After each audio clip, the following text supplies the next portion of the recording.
Hello mga ka-viewers, welcome back to my YouTube channel, Kois Repair and Tutorial. So, sa araw na to mga ka-viewers ay mayroon tayong i-repair o mayroon akong i-repair na isang, ayan, so katulad nung ni-repair ko na isang araw, ito din po ay isang frag type na floor pan.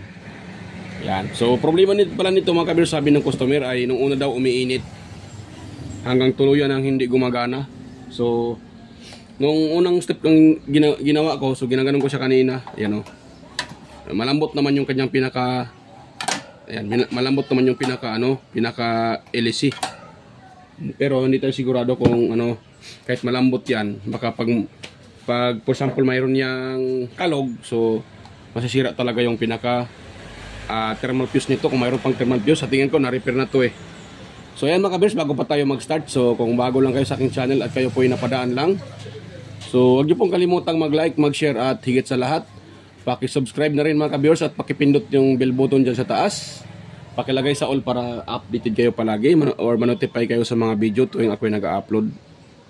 Ayan po. So ito mga ka-viewers ha.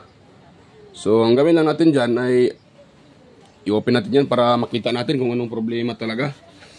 Bakit siya ayaw umikot or walang power. Yan. Ang brand pala ito mga ka-viewers ay isang Camel, you know. Yan, napakadumi sa loob. Madumi siya mga ka-viewers. Yan ang brand niya, Camel. Yan, Camel. So isa din to sa mga matitibay na electric fan mga ka-viewers. Pag ganitong brand, matitibay to siya. Yan.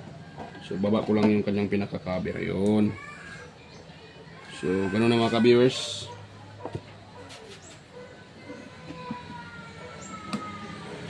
Yan. So tingnan nyo, napakadaming dumi. Ito sa tingin ko walang linis-linis eh. Yan o. Nilinisan ng may-ari. So kaya bumigay. Yan, kahit anong mga ka-viewers, kahit anong natin, pag hindi tayo marunong maglinis ng electric fan, bibigay talaga yung ating pinaka-electric fan natin. Kasi mag-up sa loob yung pinakadumi, yung ito mga alikabok na to. So yan po ang dahilan ng masira yung ating electric fan. So yan mga ka-viewers. So nga pala sa mga baguhan dyan, so kung napadaan kayo sa aking channel, huwag niyong kalimutang mag-like, mag-share at mag-subscribe. Yan. At thank you din sa mga sumusuporta sa aking channel, sa mga palaging nanonood. Salamat po sa inyo. Mga organic viewers, yan. Silent viewers dyan, ayan. Mga subscribers ko, yung mga dati at saka bago lang. So, may shout out po sa inyo lahat. So, yan, ito mga ka-viewers, pag ganitong electric pan nyo na walang power, una lang natin gawin dito mga ka-viewers, ititest muna natin siya. Yan, ito yung tester ko, nakaset na yan sa ohm settings. Yan o. So, ilagay nyo lang sa ohm settings para ma-test natin kung mayroon siyang power o wala. Yan. Yan, lagay ko dito yung dala kong test probe, yung test probe ko. Yan, lagay ko dito sa kanyang pinaka-power, yung plug niya or power cord. Yan. So, nakalagay na tayo dyan. Ngayon, ipipihitin natin itong kanyang selector switch sa number 1. Yan. Naka number 1 na tayo. So, wala tayong nare-reading mga ka-viewers. Yan o. Naka number 1 na yan o. Yan, wala tayong nare-reading. Number 2. Wala. O, walang reaction yung tester. Number 3. Wala pa rin. So, ganun mga ka-viewers. Ang una natin gawin mga ka-viewers, kailangan natin i-open to pinaka-switch niya kasi kung nakita na naman maraming electrical tape. Yan, kasi ito po ay repair na. At maraming dugtong-dugtong dito, you know. So meron siyang dugtong dito mga ka-viewers. Diyan, pati dito pa, meron mga dugtong. So kailangan natin i-test tong kanyang pinaka linya.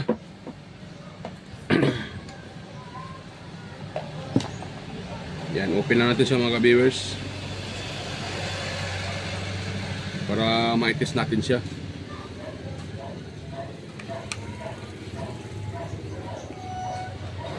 Yun. Ayan, na-open ko na siya mga ka-viewers.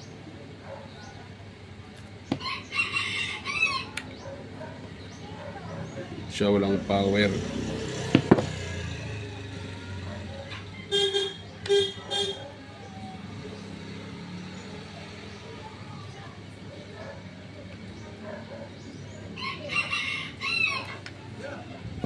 Yun. Yun na mga ka-viewers, oh. Ito na yung kanyang pinaka common. Itong wire na to. Ito po yung pinaka common niya. So kailangan natin itong itis para malaman natin kung buo pa ba yung ating pinaka power cord o hindi na. Yan. So yung ating tester nakasit pa rin sa ohms. Yan, ganyan, no? Yan. Nakasit yan sa ohms. Yan. Ito kasi pag automatic, matic na yan, pag continuity yung ititest nyo, magbabaser yan siya, you know. Pero pag mataas naman yung kanyang reading, katulad ng winding, so hindi siya magbabaser mga ka-viewers. So yan, lagyan natin dito sa pinaka-common ng electric pan. So itong wire na to mga ka-viewers, itong wire na to na nakaseparate, you know, itong para siyang may umbrella clip or ano tawag dito sa iba. Close-in wire connector. So ito i-open na natin, dito natin tutusukin. Tapos hanapin natin dito sa isa-isang linya. Yan, dito sa kanyang power cord. Dito. Hanapin natin dito kung saan magbabaser. Ibig sabihin buo pa yung linya. Yan, wala sa isa. Yan, nagbabaser mga kabis. Narinig nyo. Hindi nakita ang tester ko. Yan, dyan ko ilagay para makita nyo. Dapat magre-red yan. Nagbabaser. Wala, dito tayo sa isa. Yan o. O, diba? Ibig sabihin buo yung ating isang linya. Ngayon, dito naman tayo sa isang linya. So, ito naman yung ating tutusukin. At itong sa kabila, itong pinaka-common, i-transfer din sa isang linya din. Papunta sa switch. Ito. Itong linya na to. Ayan, nagbabaser. Ibig sabihin, good yung ating pinaka-power cord. So, hindi na tayo manghinala dyan kasi good na yan. So, dito tayo.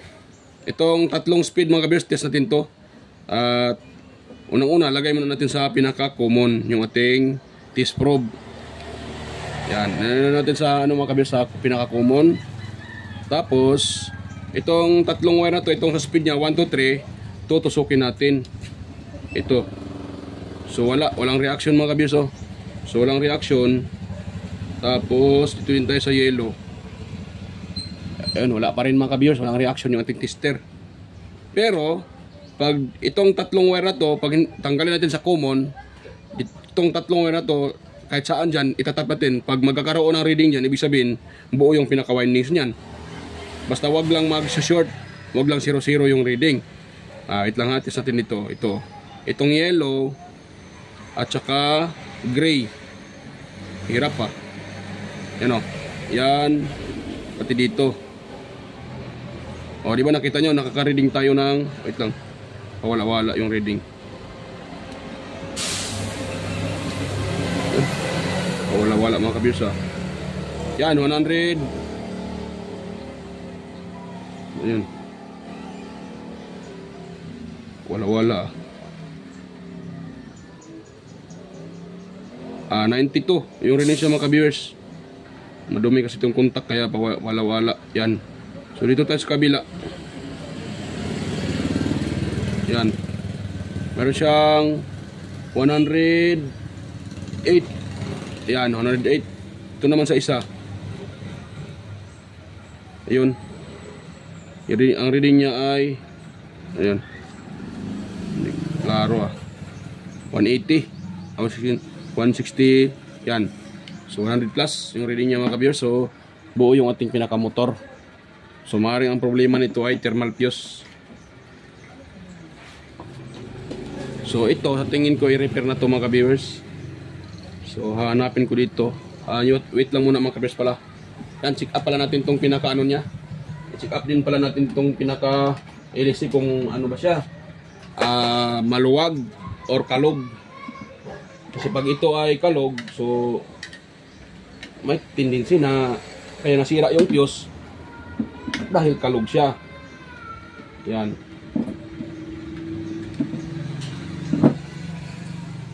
Yan, hirap niyang tanggalin. Mga ka-viewers. Nahulog na yung ano. Yan. Gas.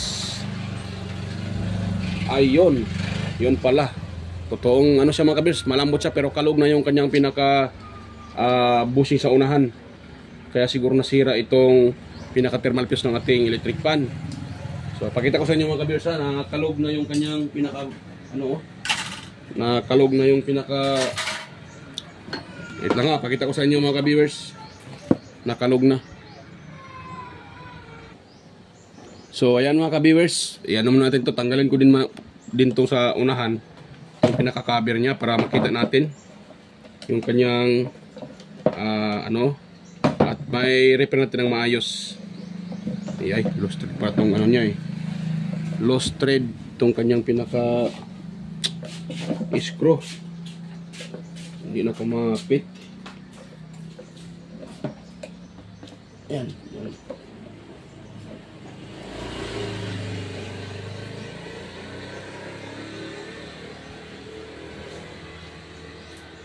Uy.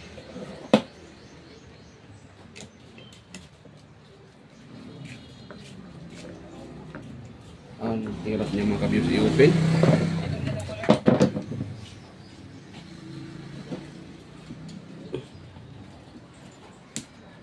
Yan.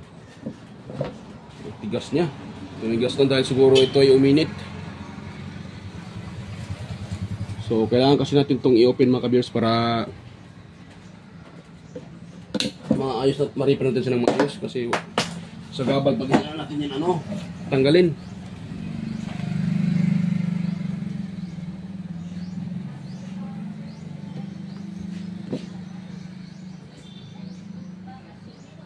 Yan. Ayun. So tanggal na po mga ka-viewers. Grabe ang dumi. Napakadumi. Yung ano, electric fan. Tingin ko ito ay binuhusan ng binuhusan na yan, ano? Binuhusan to ng langis siguro. Ayan o. Binuhusan ng napakadabing langis. Kaya siguro nila ay madala sa buhos. Yan o. Basang-basa yung ano.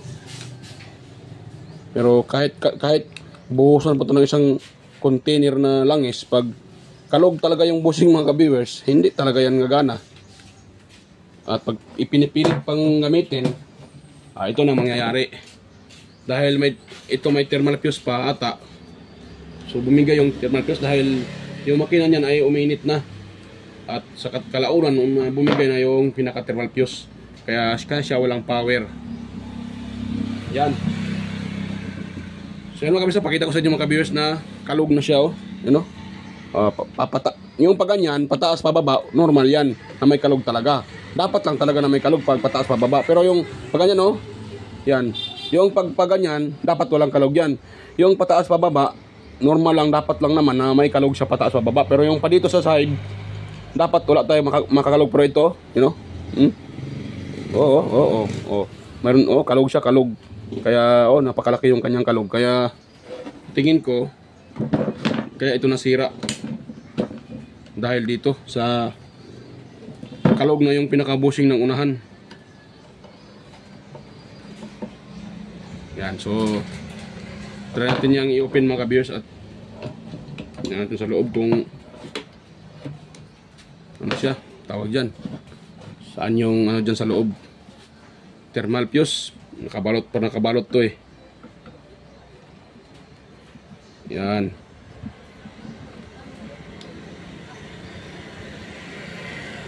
Yun. Biak din pala tong ano niya. Itong cover. Hanapan natin to ng paraan. Nabiak na. So pati itong kanyang pinaka thermal fuse tatanggalin natin mga ka-viewers.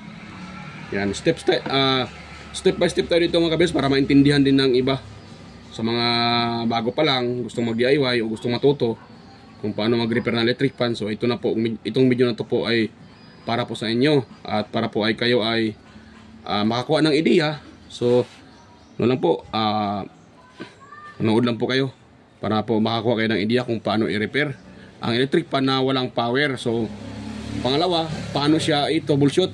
Anong dapat gawin? Anong dapat unahin na i-check pag ganitong walang power? Yan. So, tanggalin ko lang siya mga ka-viewers. Yun. Ngayon, kuha muna tayo ng tester. Test natin ito. Kung meron mo tayong makukuha ditong ohms value. Yan, nakaset pa rin sa mga ka-viewers yung tester ko sa ohms settings. Naka-automatic yan. Ayan o. So nakita nyo, nakaka-read tayo ng 7 wait lang ha. 700 Yan o. Napaka tanggal. Ayun. So naka-read tayo ng 798 ohms. Yan. 798 ohms. Ibig sabihin, buo yung ating pinakamotor. So problema lang talaga dyan. At tingin ko, ang unang problema nito ay yung kanyang pinaka bushing sa unahan.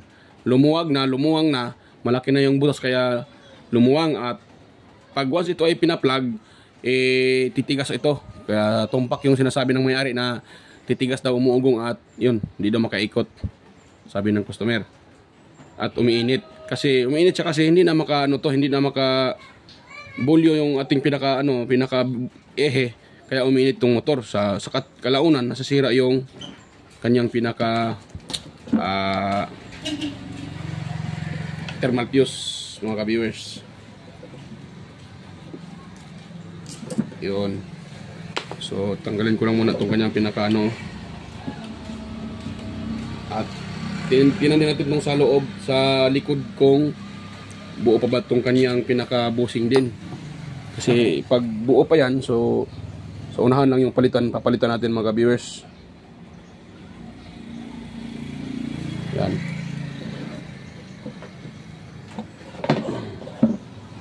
Yun. Sorry. Yan mga ka-viewers. So sundan nyo na lang yung yung ginawa ko mga ka-viewers para makakuha nyo kung paano siya i-troubleshoot yung mga ganitong problema na walang power. So mayroon namang problema ng electric fan na walang power dahil thermal fuse lang talaga ang problema, wala nang iba. So magkakaiba kasi ang ng electric fan. Kanyang problema, bakit siya walang power? Kasi pag pumutok yung thermal fuse or naputol, may may dahilan. Minsan naman kusang naputol lang siya. Yan. So pero lang naman yan, kadalasan lang minsan lang yan mangyayari na naputol ng thermal fuse na walang dahilan. Mostly talaga may dahilan yan. Tulad dito ay maluwag na yung kanyang bushing, kaya uminit siya at nag-cut off yung ating pinaka thermal fuse. So kailangan lang talaga linis ng ating electric fan at saka oil. Lagyan natin siya ng oil. Pagkatapos natin linisan, lagyan natin siya ng oil para maintenance din sa kanya. Kasi pag walang maintenance, siyempre dali lang masira. Paspasan muna natin. Yun. So dahan-dahanin ko lang siya mga ka-viewers na i-open.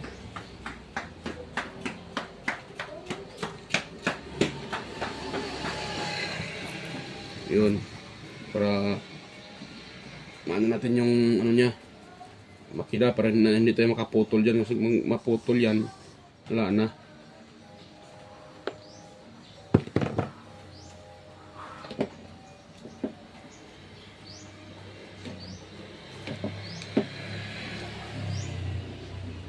Yan.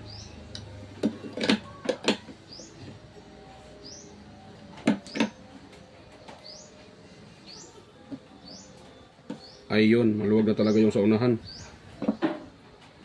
Mga ka-viewers, maluwag na, maluwag.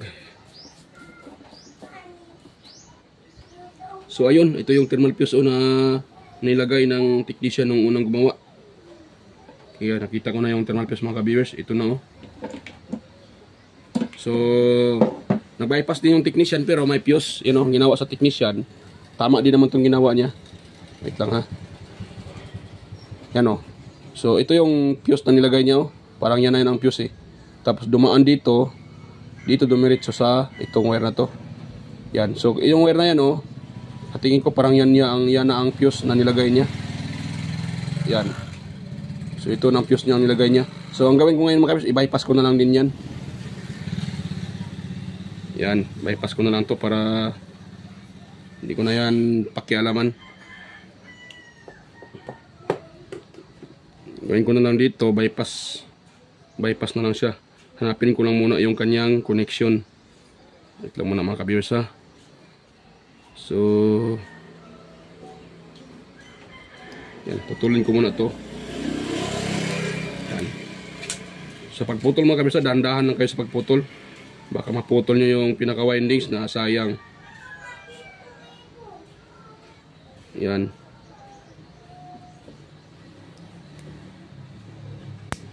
Yun. Ito na. Ito na yung pinaka thermal fuse at ang ginawa ng ano nito, unang gumawa. Ang dumi ng ano. Ang daming alikabok. Yan. So dito lang tayo magpo-focus mga ka-viewers. Tingnan natin kung ito talaga ang fuse kasi nakaseparate dito eh. Tapos nakadikit sa pinaka winding, so ibig sabihin parang ito ng fuse kasi ano naman eh, halata naman nakadikit sa rotor. Yan. Dinidikit talaga yan sa rotor para maditik ng fuse pag uminit yung windings, kasi pag hindi mo natin ididikit din yan, kaya ang ginawa ng technician, dinidikit niya para ma-trace pa rin na tawag dyan. So i-open ko dito mga ka-viewers, ha. Yan.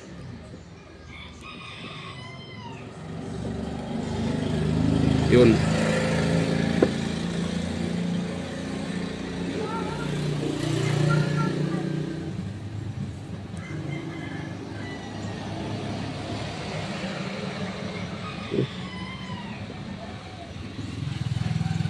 Saan kaya dito yung ano nito? Ayun, ha? Ito ba talaga? Yan, putulin ko muna ito mga ka-viewers. Yan, nga pala, sa mga bago lang dyan sa akin channel, kung gusto nyo gayahin tong diskarte ko, depende na din sa inyo. Kung gusto nyo rin maglagay ng fuse, ako kasi hindi na ako naglagay ng fuse, bumili pa ng bagong fuse ilagay dito. So minsan ginagawa ko dito ay nilalagyan ko na siya ng windings or sinashortcut ko. Yan. Yan, depende na rin sa inyo mga kabiyers kung ano yung gagawin yung technique para mai-repair nyo. Pero para sa akin, pag kayo po ay malayo sa bayan, diyan kayo sa probinsya at nagre-repair kayo ng inyong electric pan, eh wala kayong mahanap na fuse, so para magamit nyo naman, basta siguraduhin nyo lang na kung may sira, dapat i-repair nyo. Hanapan nyo ng panibagong pyesa para katulad dito, sira yung kanyang busing. So bago tayo mag-bypass, kailangan nating tawag dyan, kailangan natin siyang lagyan ng panibagong busing para hindi ito mag-stack up uli. Hindi siya hindi init, kasi pag iinit to, tapos na-bypass na natin siya, may tendency na masira talaga yung kanyang windings dahil siya po ay na-bypass na. So para iwas sira, so kailangan talaga tayo mismo may-ari, tayo ang may na dapat linisin natin. Yan mga kabiyers, so ito yung fuse, oh. Yan, binalatan ko. So gawin ko dito, mag-bypass ako dito ng wire para mayroon pa rin siyang protection mga ka-viewers. Yan, hindi ko siya puputulin mga ka-viewers. Ganun ko lang siya, oh. Mag-bypass lang ako dito ng wire para mayroon pa rin siyang protection mga ka-viewers. Yan.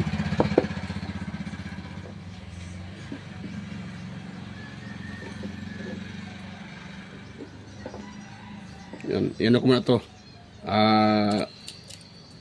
Pasadahan ko muna ng ito, cutter para malinis yung contact. Pagkatapos niyan, mag-jumper tayo dyan ng wire mga ka-viewers. Kahit isang wire lang. pwede na. Para ma-jumper natin dyan.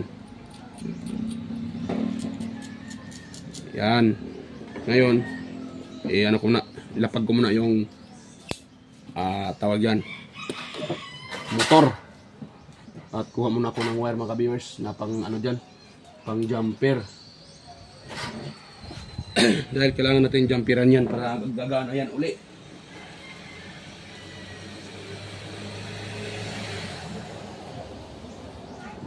Yan, madali lang naman yan mga ka-viewers. Jumperan. Yan.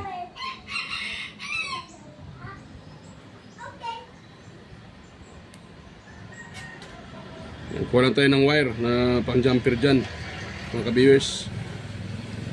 So kung mayroon kayo pang hinang, yan, pwede nang hinangin. Kung wala naman kayo pang hinang, ay pwede naman huwag na hinangin, basta ipulupot lang ng maayos yung jumper wire para hindi maglulos contact mga ka-viewers.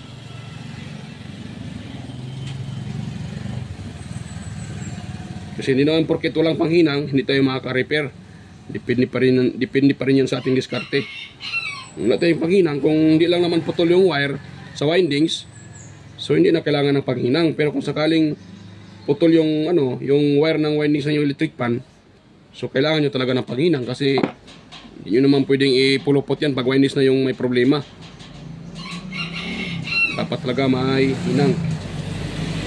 Yan mga kabiso. Yan. So gawin ko dito, ito,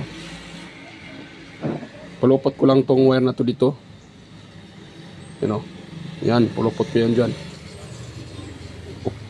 Pwede lang kahit hindi na hinangin mga ka-viewers. Basta ipulupot nyo lang ng maayos. Itong dulo naman ng wire, yan, ititwist ko to dito. Yan, para maglalak yan na siya ng maayos, ng maigi. Yan. Tapos pulupot ko siya uli. Yan, tapos dito naman sa dulo mga kabisa, ganun, hilain nyo lang. Yan, tapos dito naman ipulupot. Yan, puluputan nyo siya ng maigi mga kabisa para hindi hindi yan tanggal. Bago nyo lagyan ng tape. Yun. So mayroon pa rin siyang protection. Mayroon siyang jumper wire na fuse pa rin siya. Nga lang, hindi na siya fuse sa init ha. Ano lang mga kabisa, fuse siya para sa mga shorted or kung sakaling may magkaroon ng shorted dito, so mapuputol ito. Pero pag sa init na, hindi na yan siya didetect sa init mga viewers. Yan.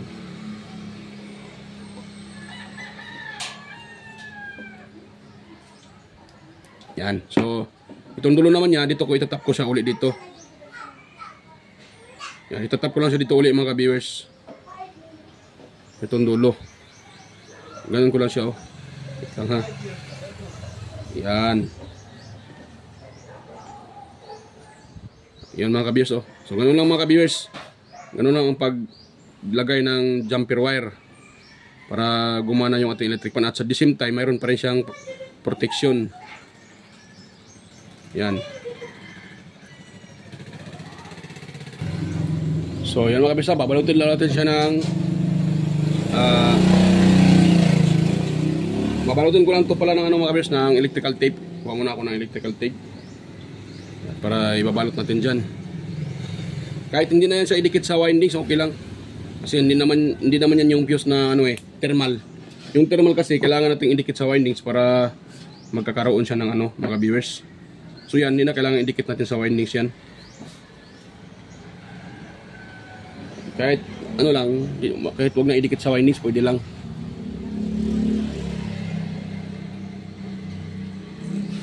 Yan, so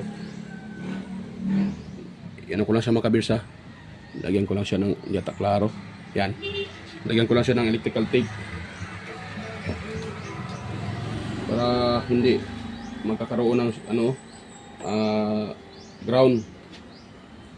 Baka mag-ground yung gumagamit. Nako. Patay tayo pag mag-ground yung gumagamit. Ito. Kaya kailangan natin siyang i-isolate para hindi siya magkakaroon ng ground. So sa electrical tape lang. Wala kayong electrical tape, mayroon kayong yung sa electric pan na pangbalot, yung puti na saan bumabalot sa wire yung insulator. Pwede din yun mga ka-viewers, mas matibay pa nga yun eh kasi electrical tape. Pero ako, mayroon naman akong electrical tape, so electrical tape yung gagamitin ko. Basta hilain nyo lang ang paglagay ng electrical tape para hindi makakalas yung electrical tape, kasi pag ninyo hinihila yan, kakalas yan mga ka-viewers. Sa katagalan kumakalas yan. Kaya kailangan nyo siyang kailangan nyo siyang hilain paglagay nyo kasi para safety. Yun.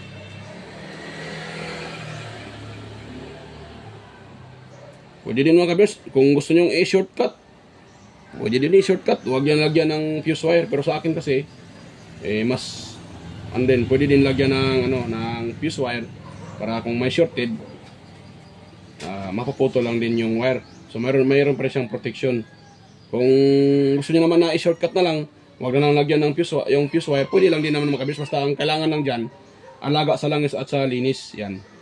Pag ganong senaryo na binabypass natin yan. So kailangan talaga alaga sa langis at linis. Kasi pag tayo po ay gamit lang ng gamit, ay masisira din talaga yan pag hindi nililinisan.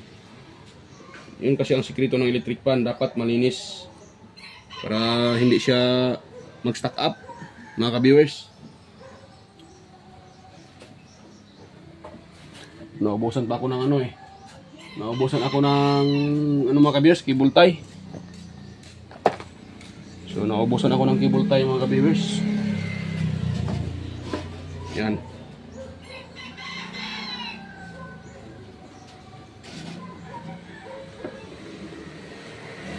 Ano yan mga ka-viewers. So ngayon, dahil nalagyan ko na siya ng jumper, try natin yung i-test mga ka-viewers. Ito sa ating yan, try natin siyang i-test dito. Mayroon na ba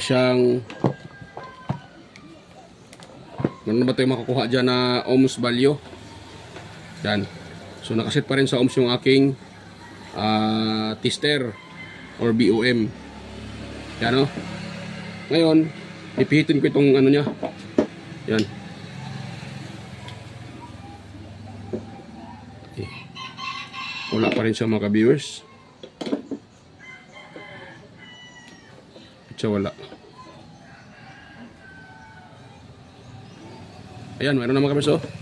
Yan mayroon na siya. Yan. Ano yun? Sira din natin itong niya. Yan. Pitan.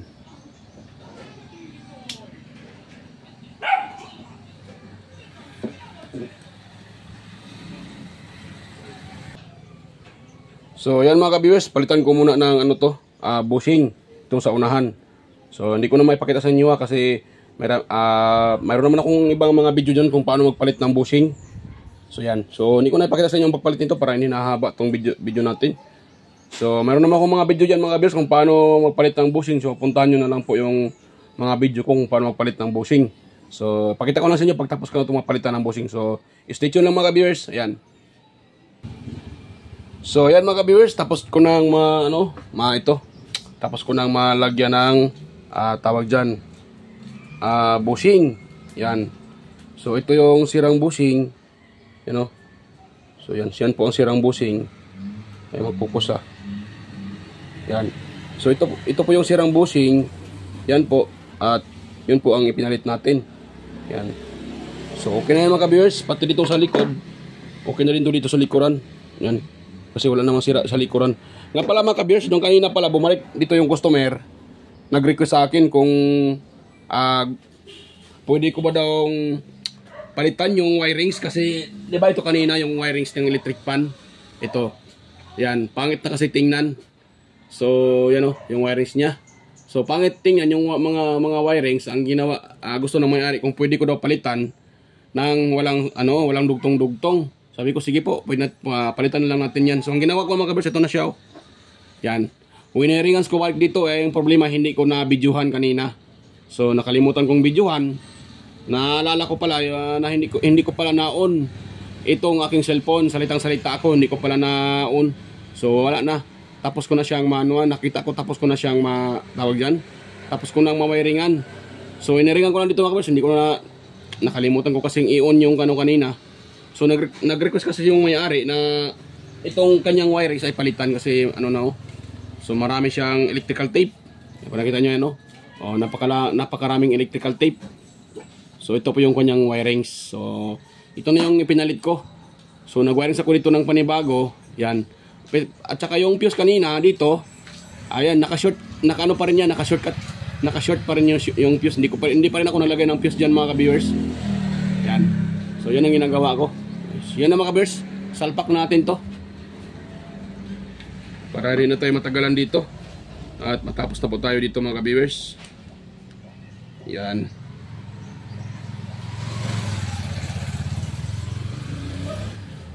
Natagalan ako dito kasi nag-request pa yung may-ari na ay papalitan sa bagay. Mas safety kasi pag mapalitan. Kasi safety yun. Okay.